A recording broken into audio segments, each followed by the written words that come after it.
আসসালামু আলাইকুম প্রিয় বন্ধুরা।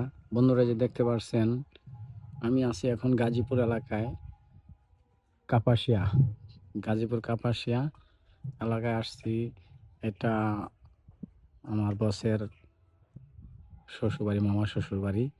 এটা হচ্ছে মামার শ্বশুরবাড়ি। এটা অনেক বড় এরিয়ার একটা বাড়ি। অনেক জমি এখানে। এই যে পুরাতন একটা পুষ্কুনি। এখানে মনে হয় মাছ একবার ছাড়লে আর ছাড়া লাগে না। দিঘিটা অনেক বড় দিঘি। অনেক সুন্দর একটা পরিবেশের জায়গা, দেখেন ঠান্ডা বাতাস, গ্রাম অঞ্চল, সবুজ গ্রাম, অনেক সুন্দর লাগছে। তো বন্ধুরা, সবাই ভিডিওটা ভালো লাগলে অবশ্যই লাইক দিবেন। তো ভালো থাকবেন। আসসালামু আলাইকুম ওয়া রাহমাতুল্লাহ।